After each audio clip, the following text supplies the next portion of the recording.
জর্জার মুলুকতার, যার প্রমাণ আরও একবার বিশ্ব নেতাদের চোখে আঙুল দিয়ে দেখিয়ে দিলেন মার্কিন প্রেসিডেন্ট ডোনাল্ড ট্রাম্প।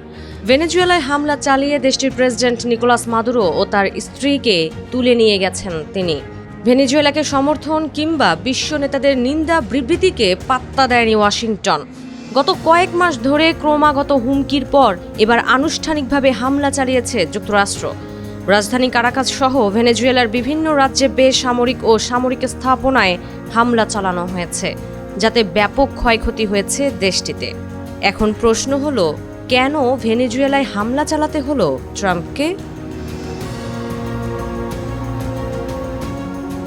ভেনেজুয়েলা থেকে অবৈধভাবে মাদক ঢোকানো হচ্ছে যুক্তরাষ্ট্রে, যার নেতৃত্ব দিচ্ছেন প্রেসিডেন্ট নিকোলাস মাদুরো।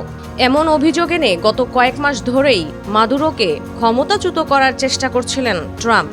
এক পর্যায়ে ভেনেজুয়েলা উপকূলে সামরিক উপস্থিতি বাড়ায় যুক্তরাষ্ট্র।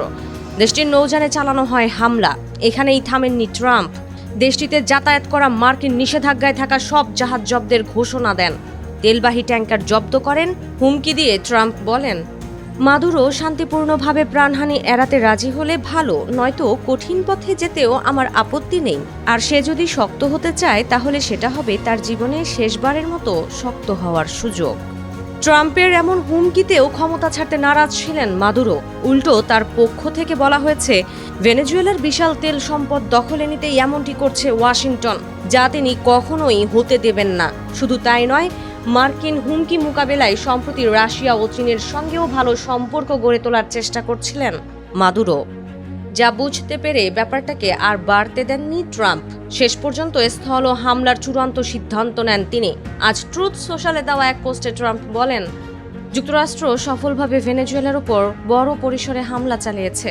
দেশটির প্রেসিডেন্ট নিকোলাস মাদুরো ও তার স্ত্রীকে আটক করা হয়েছে এবং তাদের দেশ থেকে বাইরে নিয়ে যাওয়া হয়েছে। বিশ্বের সর্ববৃহৎ তেলের মজুত রয়েছে ভেনেজুয়েলায়, যেগুলোতে একসময় প্রভাব ছিল যুক্তরাষ্ট্রের। পরবর্তীতে প্রয়াত প্রেসিডেন্ট হুগো শেভেজের সময় যুক্তরাষ্ট্রের সঙ্গে সম্পর্ক খারাপ হলে মার্কিন তেল কোম্পানি এক্সোনোমোবিল ও কোনোকোফিলিপসকে ভেনেজুয়েলা থেকে বের করে দেয় শেভেজ।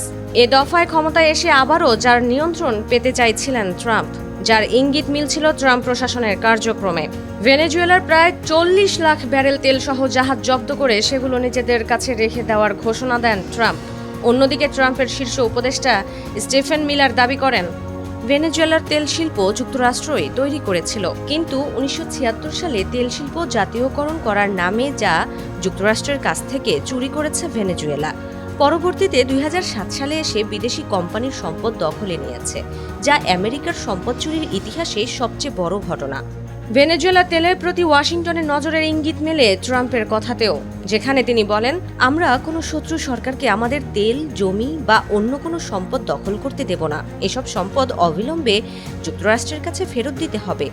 ট্রাম্পের এমন হুঁশিয়ারির পর যখন সত্যি হামলা চালানো হয়, তুলে নিয়ে যাওয়া হয় প্রেসিডেন্ট মাদুরোকে, তখন ভেনেজুয়েলার তেল সম্পদ যে বেহাত হওয়ার পথে তা সহজেই অনুমেয়।